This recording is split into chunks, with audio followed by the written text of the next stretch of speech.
Hello, hello, and welcome to this month's SIP. For those of you who are joining us for the first time, SIP is Spiritual Interactive Panel. Tonight, the panelist and I are going to be discussing chakras.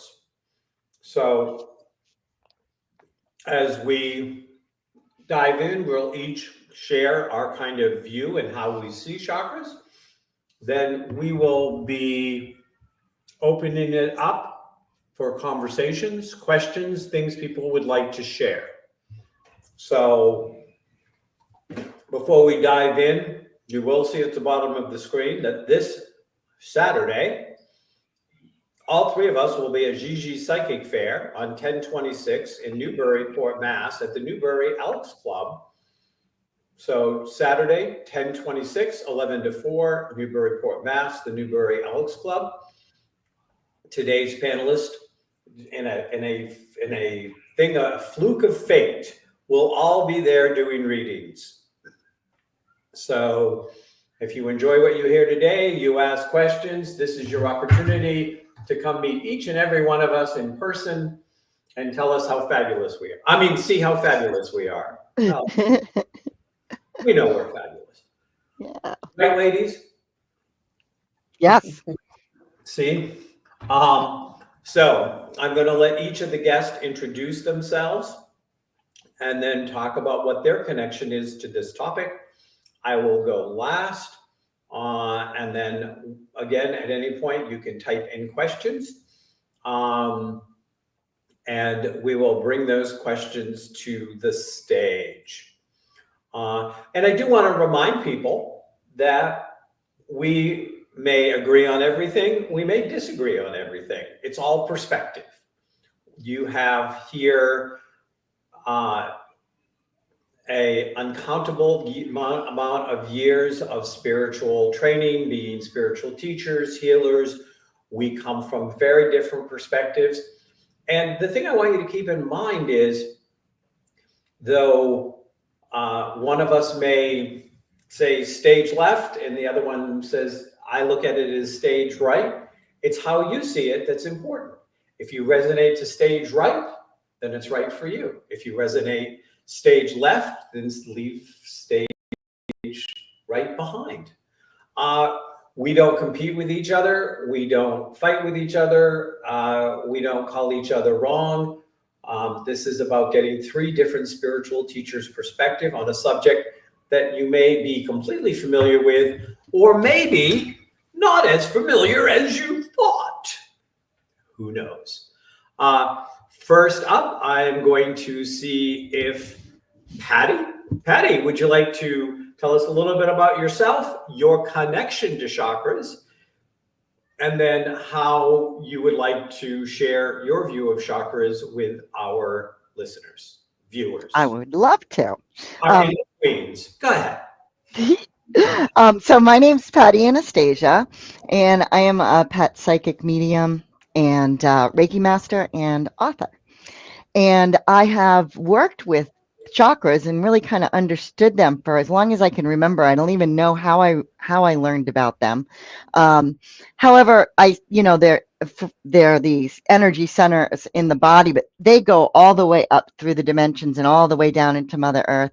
And it's this energy flow. So my connection to it really became powerful when I learned about meridians and how meridians had energy flows in the body and how that can affect your mood, it can affect your health, it can affect all of those things. And so, I started to really learn about them and how to work with them and how to create the flow. And that I found really helped my emotional state. And that was helpful because I can have a lot of anxiety, and also I'm bipolar, so I have extremes in each direction. And so when I work with the chakra system, I can kind of go, okay, where's the imbalance if there is one, and at the time, and then I can kind of balance it with emotions and with gemstones I work with. And I'm going to show you in just a minute a chart, a way that I have kind of process that I've developed to work with emotions and chakras. However, what I've also learned in my search is that they're not just one place. I mean, they shine in both directions. And like I would always concentrate on the front of me and the chakras, and they actually shine out the back as well. You know, the root chakra shines straight down, and then the sacral chakra and I can show you here, the root chakra straight down, and then the sacral chakra is right here, and that shines both directions, front and back. And then so does the solar plexus, so does the heart, the throat, the third eye, and then the crown shines straight up. And so this is one of the things that I use actually to, let's get that in. So it's awkward, to actually help to balance animal chakras. And that's what I love to work with now, is animals have chakras too. And so I have really been able to kind of shift my understanding to pets. And what I've realized is when our chakras are blocked or not, the flow isn't as good as we would like. Maybe it's over, maybe it's too much, maybe it's too little. They seem to open each one differently. So is our pets. Our pet chakras are doing exactly what we do. So when we do work with our chakras, we can work with theirs as well. And this is the chart, and I believe it's in the notes. If anybody out there wants it, just IM me, and I can send you the link to this handout. And what this is it's a way to look at chakras and emotions in a vibrational frequency, because chakras have a vibrational frequency, and so do emotions. And so what I was downloaded from spirit, and also Ladybug helped me with pulling all this together, is that there are, you know, negative, low vibration emotions, and then high vibration emotions, positive emotions that are associated with each chakra, and they have different vibrational frequencies. So for example, the root chakra is, let me put on my glasses. The root chakra is 396 hertz. Okay. And the emotions of that, it can be 0 to 50, which are like, you know, feeling it's shame, it's guilt, it's depression when it's in its low vibration emotion. However, we can shift that. And if we're always in that low vibration depression, then that chakra needs some help. And so you can go to the higher vibration emotions, which is feeling supported, safe, grounded. So if I'm feeling that way, then so is Ladybug. So I can work with, and I pick up gemstones, and I love the high vibration gemstones, and I combine that with the chakras, high vibration healing, and I'll just move that over my root chakra, and I'll hold that, and I'll think, oh, you know, times that I've really felt supported and safe and grounded, and I feel that energy, and that shifts, transmutes that lower vibration energy. And the key is the emotion. If we can figure out what is the go-to emotion that we go to, that is the lower vibration emotion. Me, it's frustration. I can totally get rolling with frustration. I get frustrated with one thing, and it moves and rolls and rolls and it rolls, and that's the heart chakra. All right, so heart chakra, it hertz is about 639, and the emotions are between 200 and 310 hertz.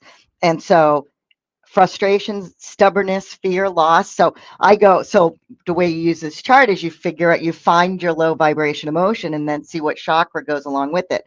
And then it's number 2 is the low vibration. And then you look at the number 1, and it's courage, willingness, love. So when I start to get frustrated now, I put my hand right over my heart chakra.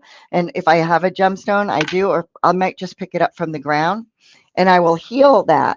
And I will think of courage when I've been courageous, and that I'm so willing to clear this, and whatever it is. And, you know, I feel supported. I feel loved, you know, and that's that heart chakra. And then I will go and I will do the same thing to Ladybug, and I will put that gemstone on her heart chakra and feel the same things. And it creates that wonderful flow. And then, you know, I just concentrate on allowing that flow. And, you know, when I say that, what does that actually mean, right? It's simply an intention.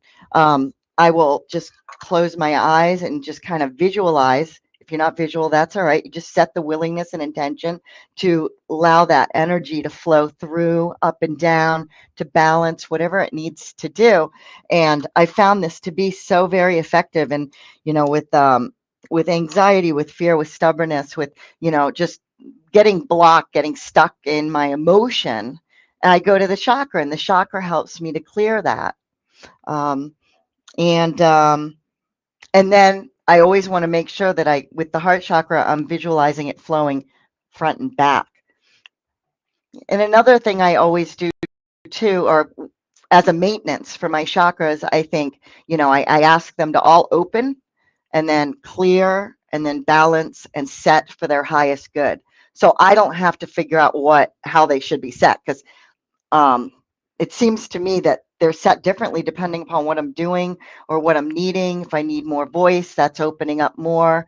They all represent something specific.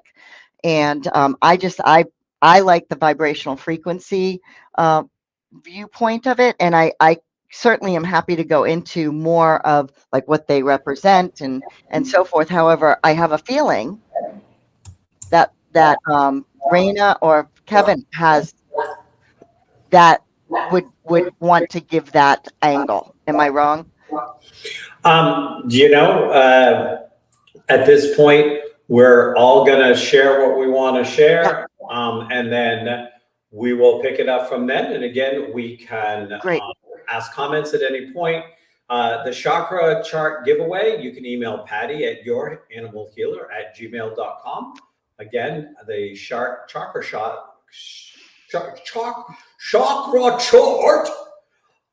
giveaway, you can email Patty at youranimalhealer@gmail.com.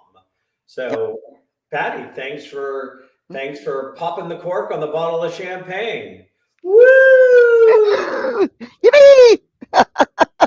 And for our next sip of champagne, we're going to turn it over to Raina Wilson.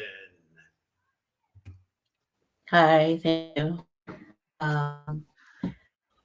Yeah, I had to step away for a moment just for a family thing came up, but I'm back and really happy to be here with you all. And so I'm Raina Wilson, and I'm a shamanic spiritual guide and somatic coach, multidimensional energy worker. And so there are a number of different ways I've worked with chakras. I understand the typical information you have out there, and also I understand the ways of working with them through what spirit has given me through spontaneous mystical experience, and this is the way spirit has communicated to me through my life, in order to understand creation and consciousness, and how to serve as this sort of being who does this way of working energetically and spiritually and integratively at the body level. And so so chakras, they are, how I understand them, the way that I want to share, with what's been given to me, through channelings with my guides. And when I'm working with people in the moment, I don't do cookie cutter type energy work sessions. It's less about the modality for me when I'm working with people, and more about what's presenting in the moment and the relationship. Shamanic ways of working is inherently about relationship, right? And how do we meet the moment and move towards well-being this way? And so when I'm working with this idea of chakras, or the structure of chakras, these are energy and awareness centers that are in and around your body. For instance, pretty much anything in creation has a chakra system, right? And so not just our body, but even like Patty had mentioned, you know, your animals have them. It's also, we would have them, you know, so say the living beings like trees, for instance, or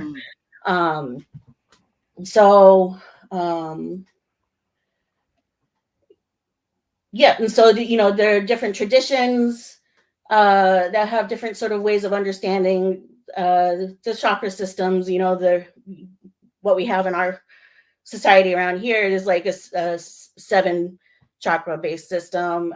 There's also the, you know, 9 based one that I work with, or in addition to the transpersonal chakras. So like the 7 based ones would be like more personal energy and awareness centers that are in within your body, spiritual matrix. And you know, other cultures might have like 108. So you know, they're just different ways of understanding. And I also have an understanding that each chakra on their own has their own chakra system. And as well, we have an expanded chakra system that I also work with, like through the framework of human design, that have like 64 of them. So like these 7 ones that we have going through our body, that's, to me, it comes across as very linear. And then these 64 kind of like around our energy body are more spherically arranged around us. And so I also have received information like through seership, you know, just like visioning, that the shape of them is like the world tree, basically. You could also call it a toroidal shape, which is like a donut. And if you can imagine, like that donut is like a swirling of light, energy, like sound that is flowing. And it looks like the world tree too. This is like the shape of the world tree, with the branches or the roots going down and the branches coming up and wrapping around and expanding in their different directions. So this is also a spherical experience, right? And you could call it like a magnetic or electromagnetic field. It's also the shape of consciousness. And so it's a field of consciousness as well.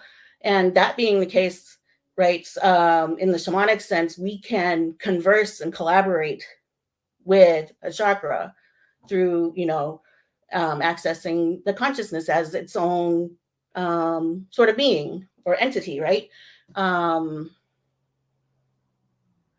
You know, and this is a very also a very indigenous way of working too, to be in relationship and collaborative conversation with, and you know, the energy of another expression of creation that we would have in our chakras. And let's see. And also, you know, I notice out there's a lot of teachings that focus heavily on each chakra as their own individual, you know, sort of discrete object. But I also have received information about how to really consider them more integratively, right? Right? They actually work together. And so, you know, if you can imagine, like when we're all kindergartners, we learn this song, head, shoulders, knees, and toes. You know, when we get to college, we're not still saying head, shoulder, knee, and toes. We're saying body, right? So just sort of, we can understand too, you know, maybe you can evolve our understanding that we could start to think of them as an integrative system where, you know, our root, you know, when that is attuned to it, you know, it's you know, balanced way, it starts to vibrate the throat, right? Also, when our solar plexus is also very whole, feeling whole and integral, we have clarity in our third eye. And also at that same time, you know, when there's that clarity in the solar plexus, it opens up a sort of cauldron space I believe there's like an acupressure point that's called the cauldron. And it allows the sacral center and the heart center to exchange waters and fire type communication energy between them. And so, to help us move into action, right, with compassion and what we're connecting to. And so just sort of like starting to think about this holistically, as well as, we can impact each chakra on its own. And also, when we're impacting a chakra, we're also creating an effect in another chakra or chakras, right? And so another way I work with chakras is like when I'm giving a psychic reading with, say, stone divination, I'll throw the stones down and I can look to the stones to convey and access and convey information about that person's chakra system, and sort of get a picture of what's happening in their life, and what would be supportive to them, whether given whatever challenges or opportunities that might be presenting. I start to see and feel these sort of workings together as the stones are showing me the different ways the chakras are in operation and in together with it. And it will also show me how, spirit is actually talking to them. And so I can give them information on how they can access their intuitive and their body wisdom and their energy body feeling sense, their somatic wisdom, which is that lived felt experience and being able to articulate what's happening within one's own body system, and when they're in their life situations. And so this is one way that I would use, or lean into chakra information and energy wisdom to assist people on their paths. And another way or modality or framework I use is human design and gene keys, which is an astrological based esoteric system that combines astrology and chakra systems and the I Ching and the tree of life and quantum physics, right?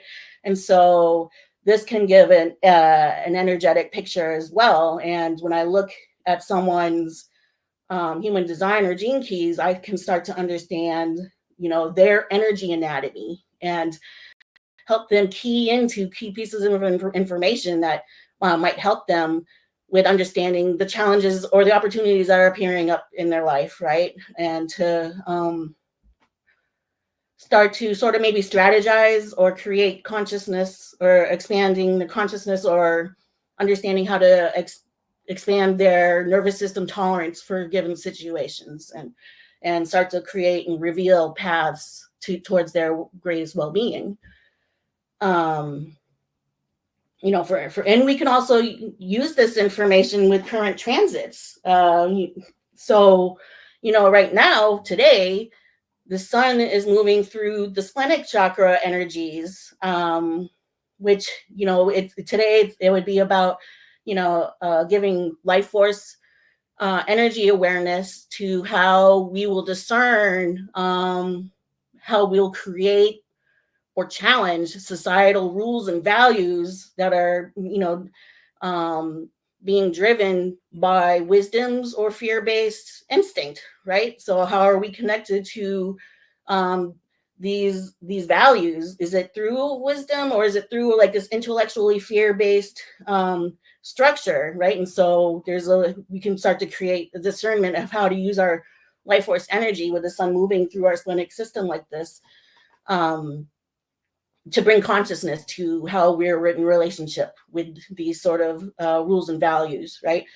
And, the other thing I really love about the human design system as an astrological tool is that it includes Earth, as part of the wisdom.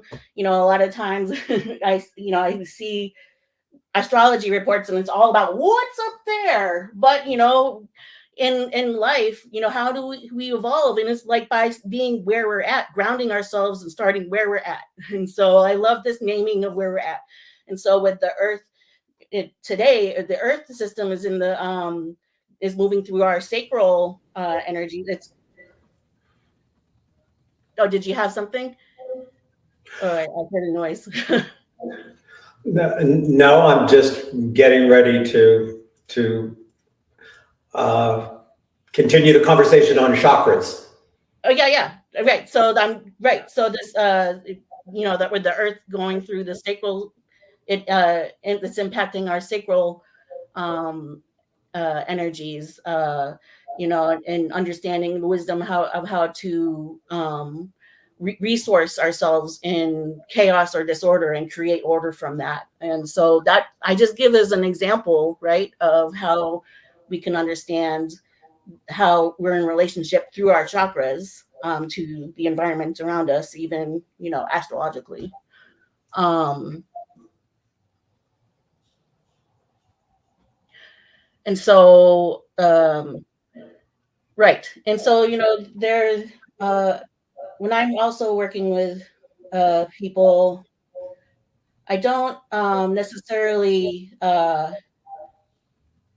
equate emotions as either negative or positive, but it's all wisdom to me. And like, how are we going to bring things to awareness and create ground, meeting needs, as we're getting the information from our energy centers and our body signals. And our bodies are our instruments for sensing intuition, even, right? And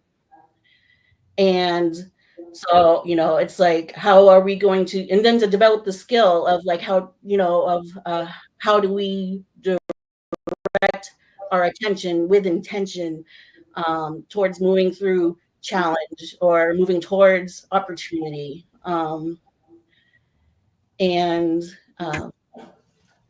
the, yeah, so it's just another dimension of looking at how are people, where they're at in the moment, and how we can move and create support and awareness to meet needs and to understand and reveal pathways towards well-being with self, or in connection with other or community, nature, the divine. And how do we develop our consciousness around that, all these relationships. And just one other thing,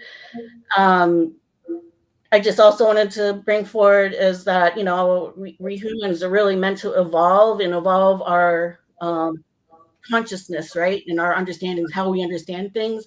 And so, in terms of like chakras, there's, we have a lot of information, and yes, it's beautiful to learn all these,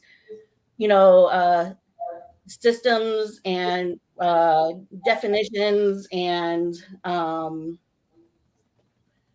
categories, or how to look at things. But also I encourage people to not become a fundamentalist about it or a purist about it, to allow possibility, and to look to teachers who allow possibilities and are not like saying no, that's wrong, when something comes outside of the way things are typically understood. It's like, for instance, for chakras, there's a body of information that they have certain colors associated with them, right? So color is an expression of light and sound. It's an expression of vibration, right? And so, one of the things that we learn is like, we have green for the heart center.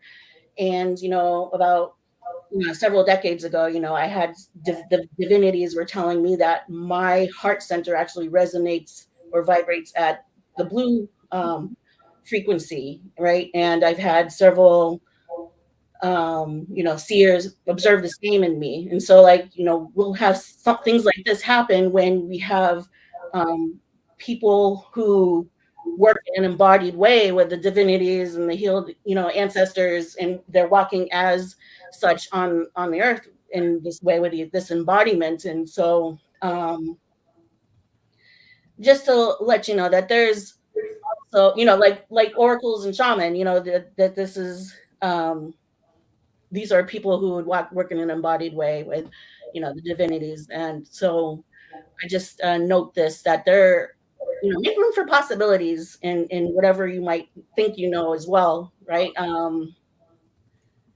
And so, right, light, we have these light shifts in the way light travels, right? So that's just what I wanted to bring forward today, about just bringing forward some ideas that might be a little bit beyond what's typical out there in terms of concept.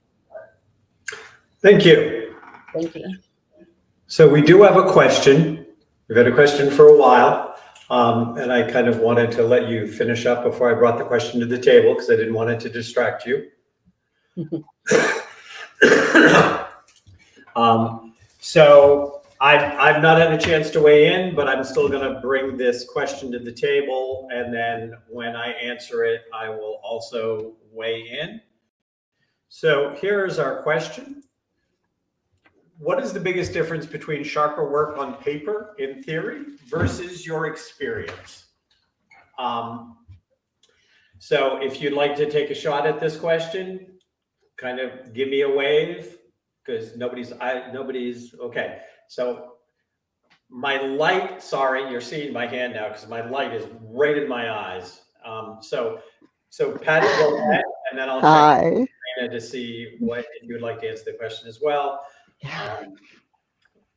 ahead. So, hi, Steph. So yeah, it's a great question. And, I love what Raina said about, being open to all different possibilities, and like the traditional 7 chakras in the body are, like red, orange, yellow, green, pink, blue, purple, indigo, or white, and that may be true and that might not be true for some. To kind of on paper, that's what it is. And it kind of, looks specifically, you can look and see, okay, they shine front and back or up and down. They're these colors, and in my theory, in my experience, is that they're really very connected to emotions. And so I work with the chakra with the emotion and the vibrational frequencies, which are the light frequencies. And so I love that. And there's so much information out there on paper and lots of different ways to work with chakras. So that's one way that I work with them. And, some of the things that you'll see on paper, as far as like, they'll even say what size they're supposed to be and all that.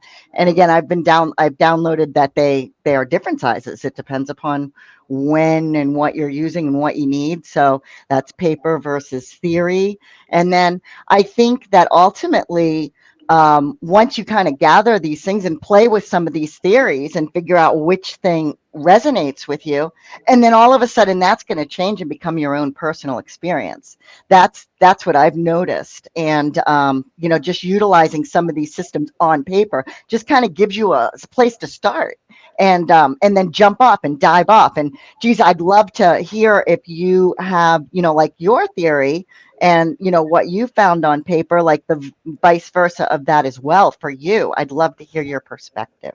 And there you go. That's my perspective.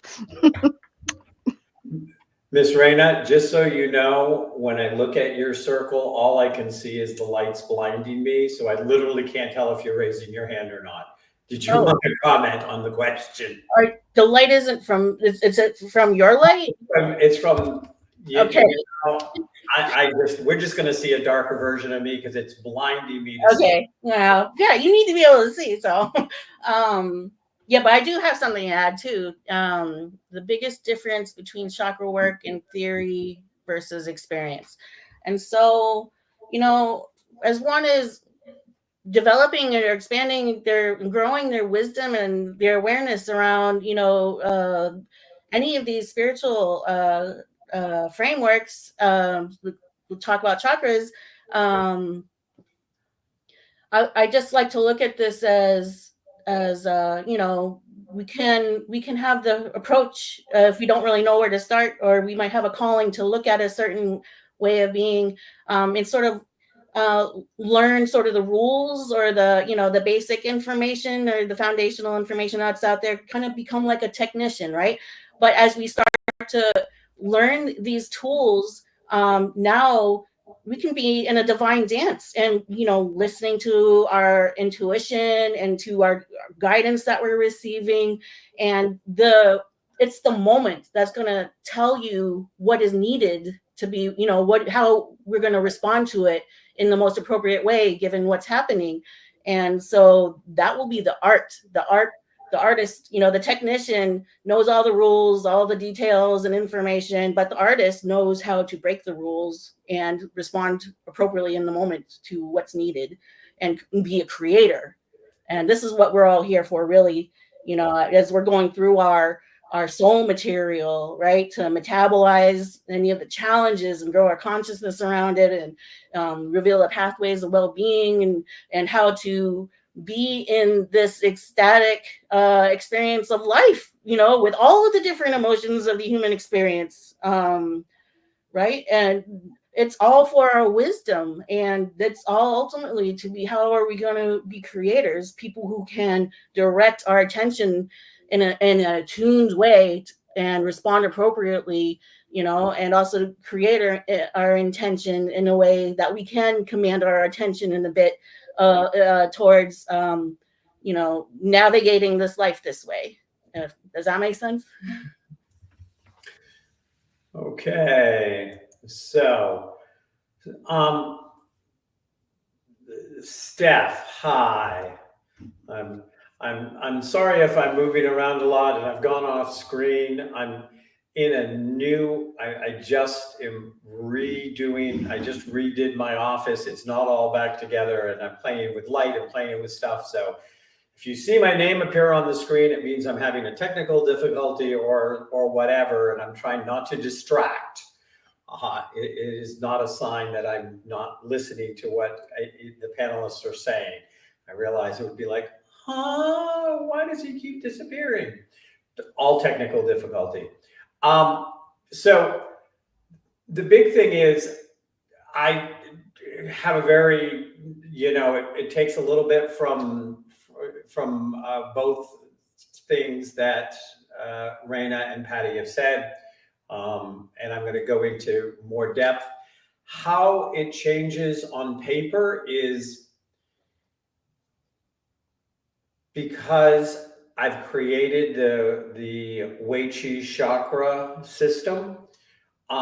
We build into the paper what it's like when you really work with it.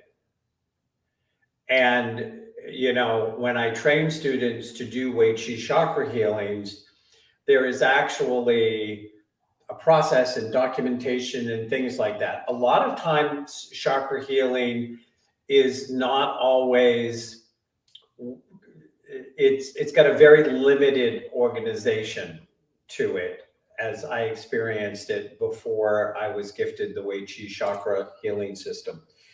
And, you know, just like one of the things is, and both ladies referred to this, like when I teach my students to do the Wei Qi chakra healing, the first thing is not what, you know, like what color is about the color you see, but the very first question is that the right color for them at this time? And if they have a lot of yellow in their heart chakra, maybe because that's exactly what they need. Maybe they need solar plex energy in their heart chakra. And that is not something we are there to work on, because it's exactly where it needs to be. So again, when I'm doing the Wei Qi chakra healing modality, or the way that I teach my students to do it, is the first thing is, we don't assume there is a one size fits all, every heart chakra is only happy when it's green. First thing we do is we go in communication and go, is this the shade that you need to be? And then we build the next part of the process from whether the answer is yes or no.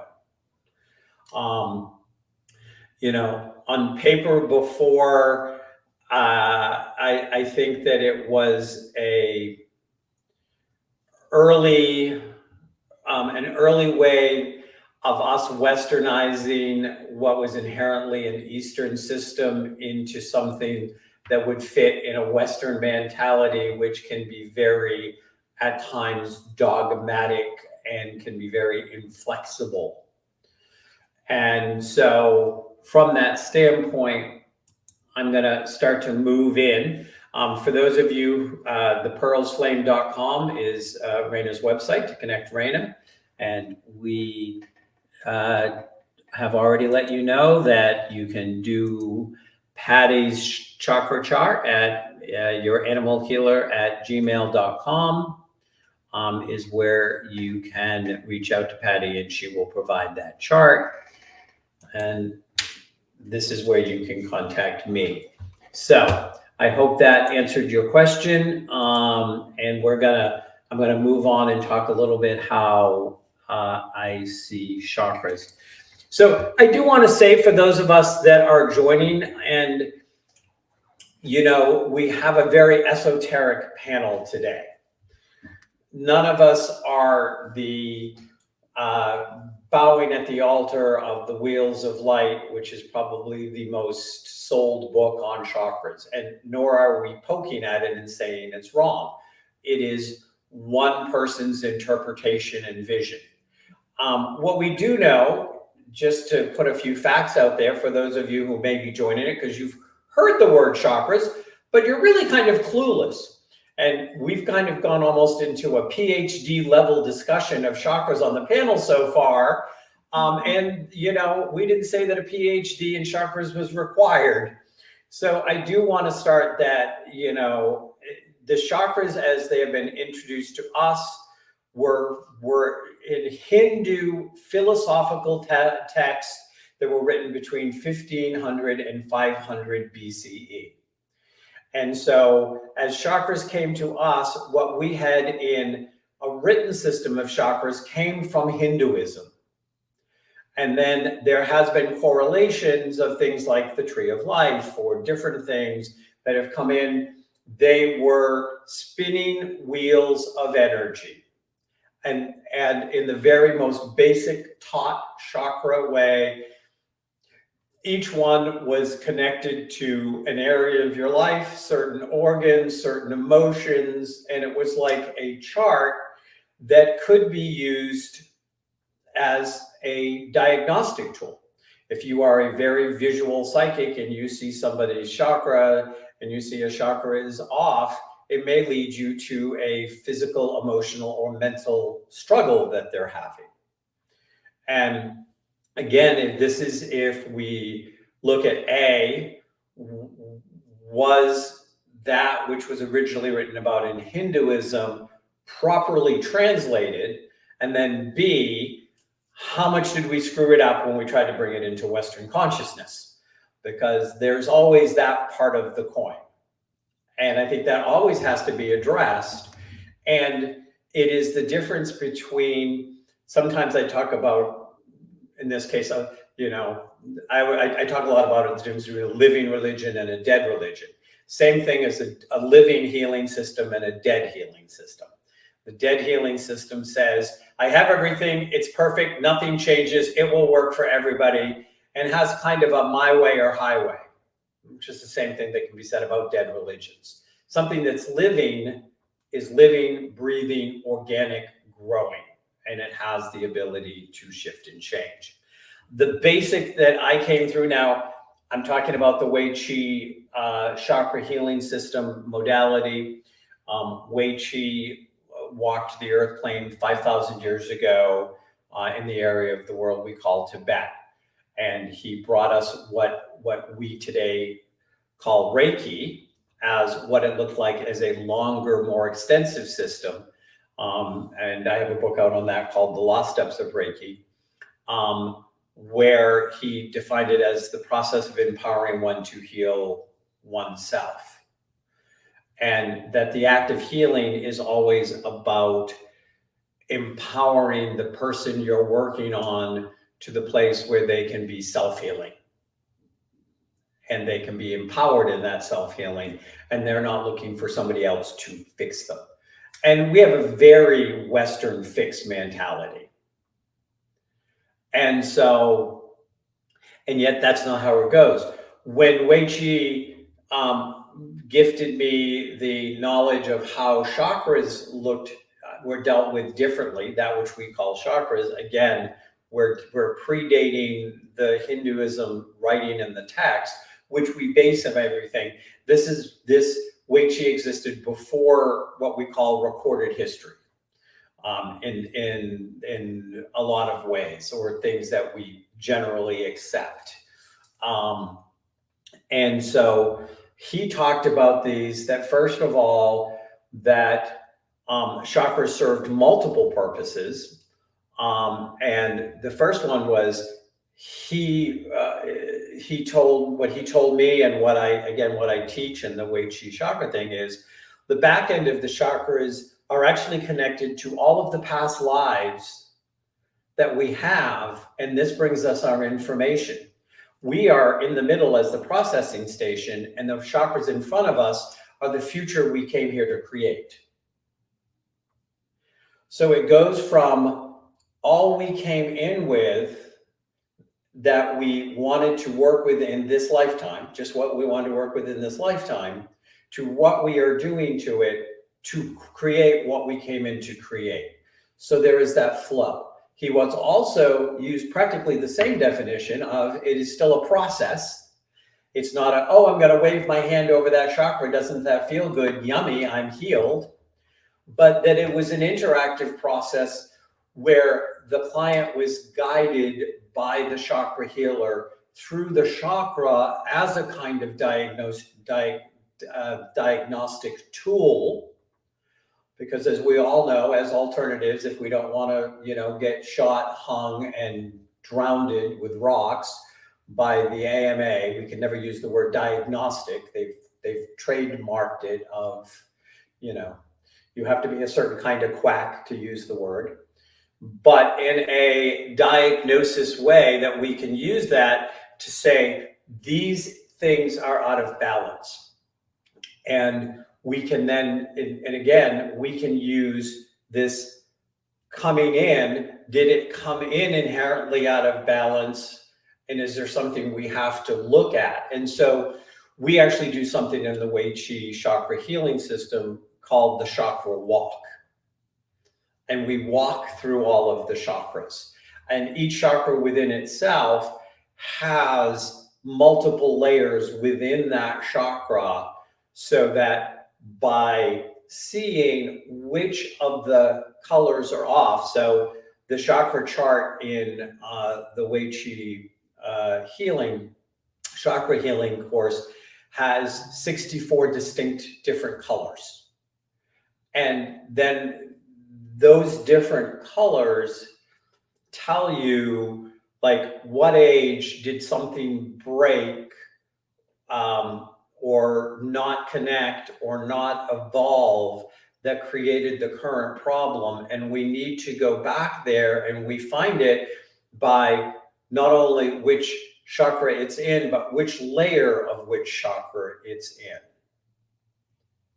And through the system, which is both gives you a structure, and as Wei Qi has always said, all structure was created to transcend, but one cannot transcend what one does not have. So you learn the structure so you can transcend it. So your intuitive can go into your intellect and pick information out to show you the way to open the door, and then comes in more intuitive information. And that's just a very Wei Qi of doing things, whether it's the Wei Qi system of natural healing, which is, is again, was on the book, The Lost Steps of Reiki, or whether it is the Wei Qi chakra healing modality.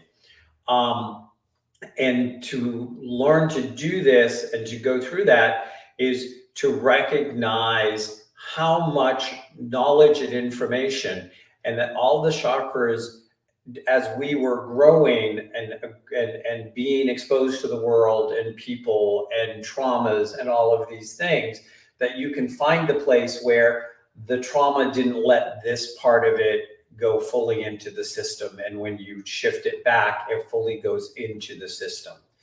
It's much less like, oh, I'm having a bad day because I just got my hair done and it rained when I was walking outside and it's a mess and I'm really upset. So this chakra is off. It doesn't do that kind of work. It really does. What are the core issues that are holding you back in your life today? And what are the things that you need to do? And in the Wei Qi chakra healing modalities and system, just like in the Wei Qi system of natural healing, there is actually accountability to the client, homework they need to do, they need to participate. It's not a one-shot deal. It's a process where you work with somebody who is very knowledgeable that helps educate you and empower you at the same time to become more aware. And, you know, people may get multiple chakra processes because you only do one chakra in a process, and a process is several sessions because you do it and you do it right and you're not trying to go through. Wei Qi is just not a fast food kind of guy. He doesn't have a drive-up window. He's not going to hand you a bag and solve everything for you with fake food laced with sodium and chemicals and addictive properties. And I think that you can make somebody, you know, and I see this as a crossover, and this is a little foreshadowing of what December's SIP is going to be like. I think that there is a little bit of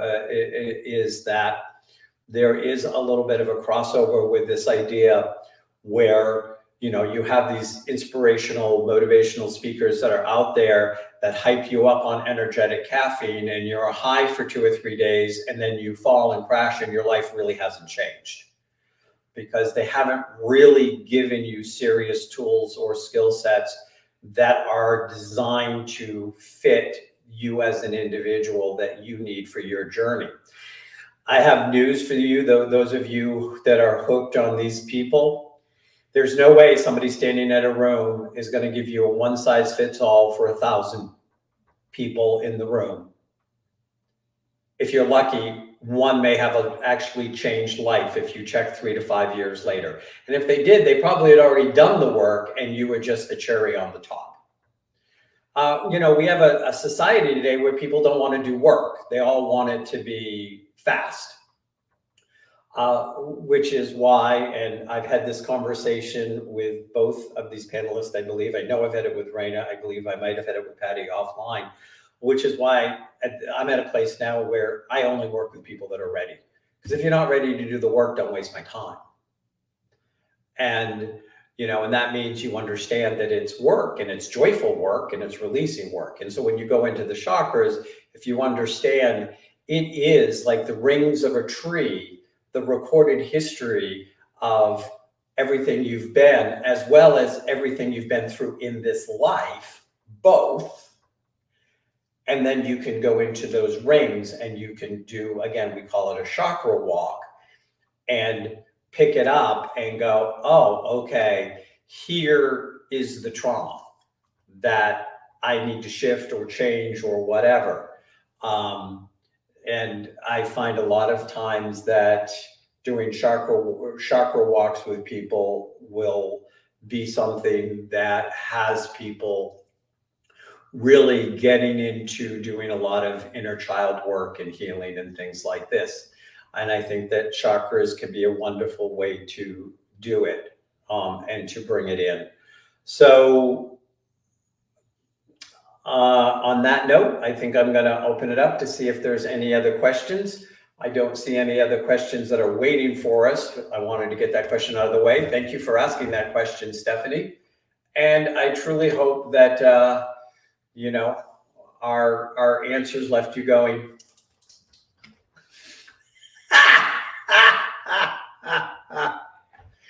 okay, so now is the fun part until we have more questions coming in. We're going to see if any of the panelists have questions for each other. And if not, then we go ahead and we wrap down. But if we do have questions for each other, and this is the time when we ask questions of each other. So if we do, this is a good time because this is our kind of our question and answer time. And if you're not asking us questions, then we're asking each other questions. So, Patty, since I picked on you first, I'm just going to keep that momentum going and continue to pick on you. Do you have any questions about anything Raina or I said that you would like to question or comment on? Yeah, comment. I think that one of the things, Raina, when you were talking about how, chakras have their whole set of chakras, and it goes, I love that. And I'm not sure I ever really heard that before. And so to think about that, it's like, you have a system and then you have systems within a system, and it makes so much sense. And it really resonated with me. And yeah, I thought that was really, really cool. And then Kevin, you were talking about how the layers and the layers and the layers, and how, and I love this, how what's shining in front of us is where we're headed. And then from behind, because I was talking about how they shine both directions. It's like from the past, it's like our past lives, what we come here with, and then what we're traveling with. I thought those two perspectives were really enlightening for me. And so thank you. I really wanted you guys to know that. I really appreciated that and your perspectives. Thank you. Raina, do you have any questions or comments for Patty or I? Yeah, something that and Patty just reminded me of it, the whole behind us and the front of us. As I see it in my mind, it's like the tree of life, Toronto field, like the roots of the trees go from behind, and they're drawing us in the energy and moving us into the forward. And it just made me recall one of the teachings I learned from Peruvian shamanism is that they wear patterned shawls in order to organize that information that's coming in. As a sort of energizing, organizational tool, right? So it just makes me think on, okay, where can I bring attention intentionally to what's behind me, right? And how that's coming into my system and moving it forward. And I also consider that the place behind us is also the dream time, thinking in terms of like the visioning experience I have where I'm accessing the dream time and then creating the dream in front of me through my dream body process, and how I'm going to be understanding the energy that's moving in the moment, somatically, shamanically, or spiritually. Great, thank you. So I love that, Raina, about the shawls. And when you talked about the tree, it's like I saw the tree as if it's, instead of up and down, as if the tree is like this. Exactly. Yes. Bringing that it's interesting because, again, in the Wei Chi, he talked about, he refers to it as spirals, and spirals make me think of vortexes, and he talks to them that they're not those they're vortexes. Exactly. And stuff like that. So I love that idea of, the shawl that's on your back to help you interpret, and then kind of that whole tree thing and how to bring that forward. And, I realized I had forgotten to say something, which is in the Wei Chi chakra healing, there is also 4 what he calls healer chakras that lay out parallel to our body that are master healer chakras. And when they're activated, you understand you're here to work as a master healer, and you're working at a more divine place, and they all have their own colors and their own shades. And when you look at that, it can tell you what are your spiritual gifts as a teacher. What are your natural spiritual gifts versus the ones we may choose to come in and develop? but they also lay in our bag because they are all gifts that we brought from past lives to be a master teacher healer in this life. And they have their own shades and they have their own functions, and you use them in their own ways, and you access those chakras differently than you access those that are in the body. So it's like your body is for you into the world, the four behind you is you for the world. To actually, so I realized I forgot to say that because of something you said, but that's there, and something you said made me think of it. Patty, I love the whole animals having chakras, and you can be doing, chakra work on your animals. And basically what I heard you say was, if you have an animal and you're an energy worker and you're drawn to work on your animal's solar plexus chakra, and you recognize it, you probably need to look and say, why is my solar plexus off?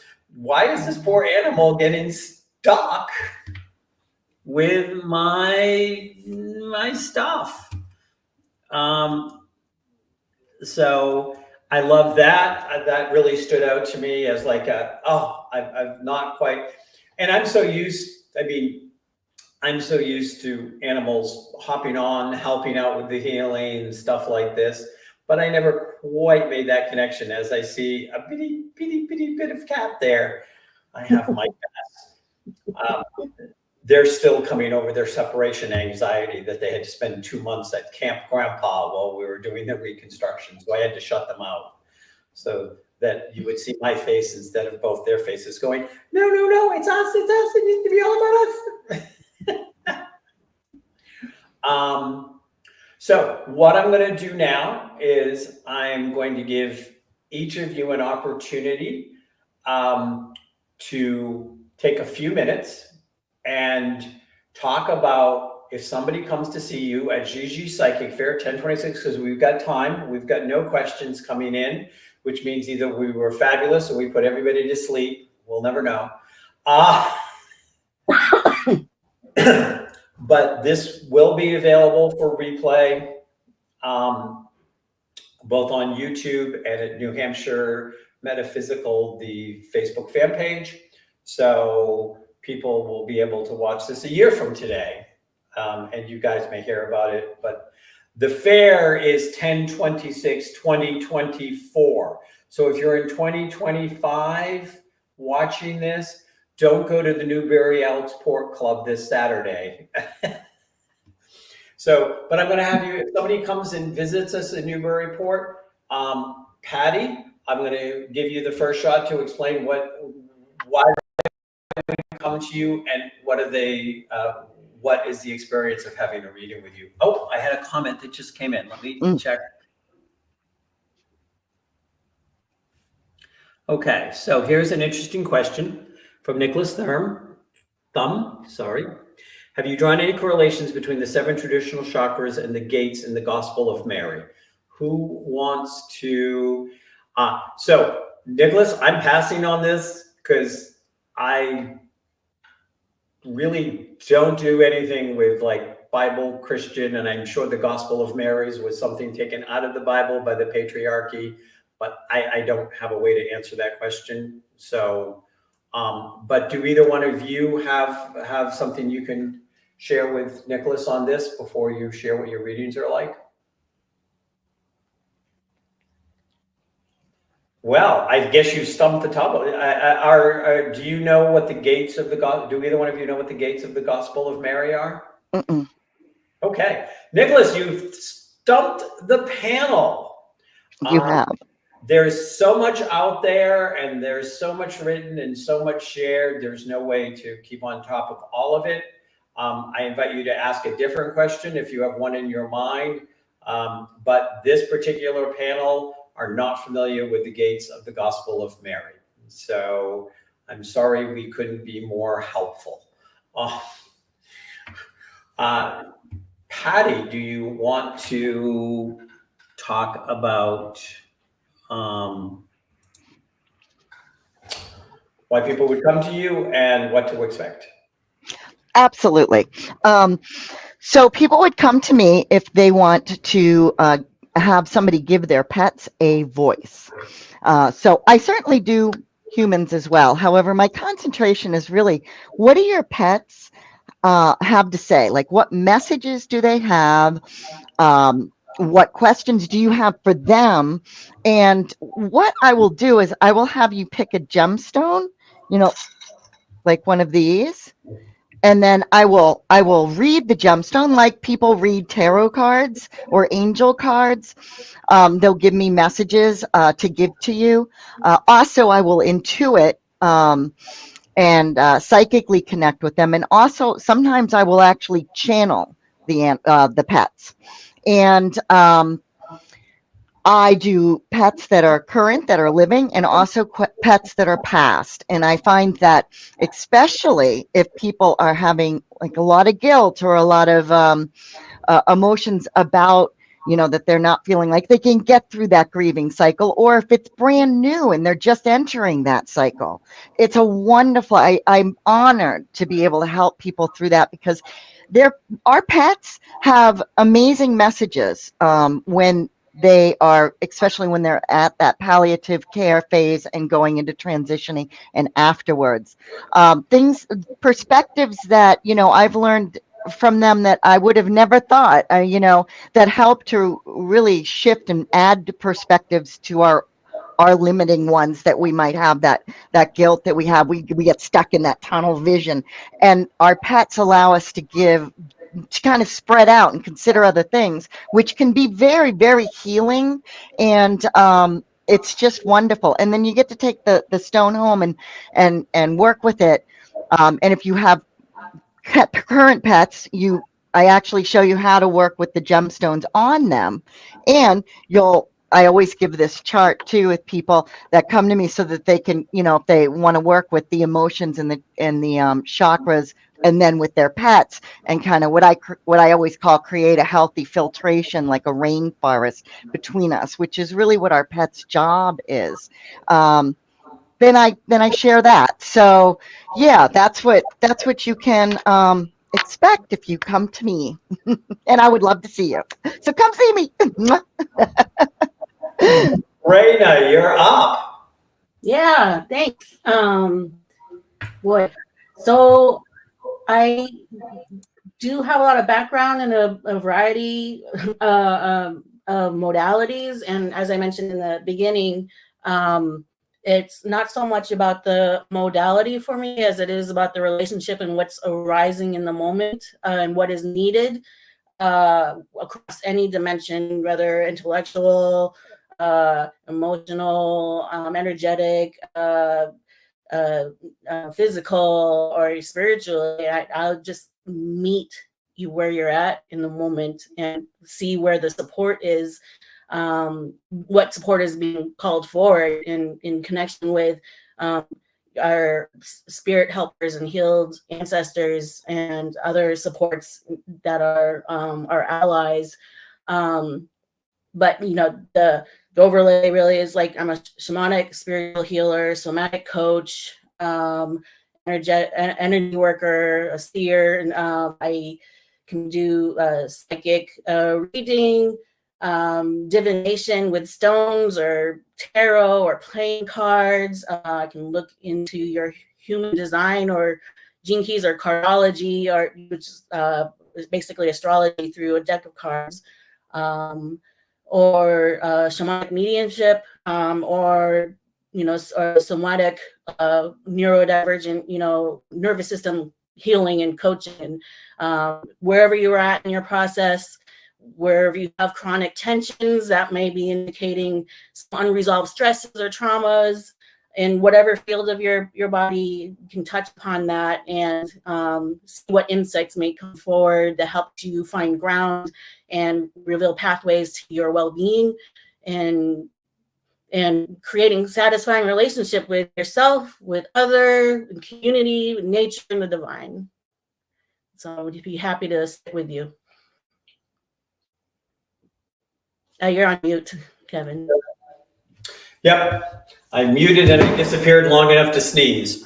I was like, oh, it's coming. Okay, so over 30 years ago, a reporter who secret shopped my psychic readings called me the psychic sledgehammer. I'm going to be blunt. I'm going to be upfront. Does not mean I'm not caring or loving, but my readings are called everything psychic. I've been doing psychic readings since the 1970s. I get into a centered sacred place and ask what is the information and insights that are in your highest and best good. At this point, whatever comes to me is what you most need to know. And it's interesting because I do work as a medical intuitive, past life. I do work with inner children. I do, like I've brushed all of them at this point and taught a lot of them. And at this point, I always like people to know, you may write the check, but spirit pays me. And I'm going to tell you what spirit wants you to know first, because spirit may tell you something you would not think to ask. And so I'm going to tell you what is the initial I get, and then you can ask questions about what I got or whatever. And we just go from there. So they were called everything psychic readings. We sit down, I open up, and I go, bleh! And we push through it a little, and then we see whatever else you have. And I do tell people if there's somebody on the other side that wants to talk to you, they know that I am always open to it. So I also like to mention to people, because there's a couple misnomers out there, and everything goes in cycles. I remember when tarot became popular again, and then died, and then became popular again, and when mediumship was big, and then it wasn't, and now it is again. And part of being this old is everything old is new again, and I've lived long enough to see it. Is that if anybody ever says, I will absolutely get whoever you want on the other side, run, because they're lying and they don't know what they're doing. The other side decides if it's going to talk to you. We cannot make somebody talk to you. And that's one of the things that I keep on putting out there, because if somebody promises you that they'll make somebody talk to you, they won't show up, and then they have no choice but to make something up, because they told you that they could make them talk to you, and they can't. Nobody has that ability. Nobody. If they want to talk to you, they can. But if you come to me and you're like, well, and I give you again, I don't care what you want at the beginning. I'm going to tell you what spirit wants to know. And then if you want to try to talk to somebody on the other side, we'll invite them. But we talk to whoever shows up. And I emphasize this because sometimes it's like, oh, okay, well, that's not who I want to talk to. And I'm like, well, that's who wants to talk to you. So shut up and listen, honey. And maybe the other person will come in, or maybe they're not. Maybe they have nothing to say. The other thing I like to let people know is if I get medical intuitive information, besides the fact that though I'm a doctor, I cannot diagnose, I cannot prescribe it, any and all information I get is intuitive in nature, that I may not get anything about something you know about, or I will get additional information that you are unaware of or your medical team is missing. But I'm more likely I will get the stuff that you don't know about or don't know the connection to. So I do have people that sit down and I'll go on about some stuff and they'll be like, well, I have this problem. I'm like, yeah, but you have that problem. And I don't have any insight about that problem for you. So why would I waste your time telling you something you know when you already know it? So you've probably got a little bit of a feeling of my personality. If you are ready for the psychic sledgehammer and you want the unvarnished truth and then some tools and skills with what to do with it, come see me. If you're not ready and you're not brave, don't bother. Because, that's just the way I roll. Raina, Patty, thank you so much. We are in a little bit of a quandary. I like to have a panel, which at least is a minimum of 3 people. Our next month's SIP is supposed to be shaman or showman. But at this point, we do not have enough panel members, people that were available. If we get enough people, if you just go on to check on facebook.com/New Hampshire Metaphysical. If you want to go to kevinrossemery.com and sign up on my mailing list, you would hear about it. But at this point, I don't know whether showman or shaman is going to happen. I do know that December, we have a full panel for fast food spirituality. So you're just going to have to check in, keep track, let us know, follow the New Hampshire Metaphysical page, follow the Kevin Ross Emery page. Either one will get you the information if next month SIP happens. But 2 people talking are not a panel. And this is the spiritual interactive panel. 3 we can work with. And we worked together today beautifully. Again, thank you, ladies, for sharing your wisdom, your insight, and guidance. Can I talk on one thing before we end? I'm sorry, I don't want to interrupt you. So you finished. I just wanted to let you know. No, go ahead. Okay. I'm glad that you brought up that not always who we want comes through when we're doing mediumship. And so, because that's what I'm doing when I'm connecting with pets that have passed, right? So there have absolutely been times where I just couldn't connect with them. They just weren't coming. Other pets maybe will come, and a lot of times that will happen. Another pet will come before the one that they want. That's one of the reasons I have people bring pictures so that I can look at them and I can say, okay, if you're, come this one. And most of the time it works. However, you're right. Sometimes I just have to say, I'm sorry, they're not coming through. Let's get some other messages. So yeah, I just wanted to comment on that. Okay, great. So, ladies, namaste. For our viewers, our listeners, and everything, thank you for coming. Again, if you're still on, a quick apology to Nicholas Thumb, who stumped our panel. And it happens. So, and we're going to go ahead and call it a wrap. Thank you.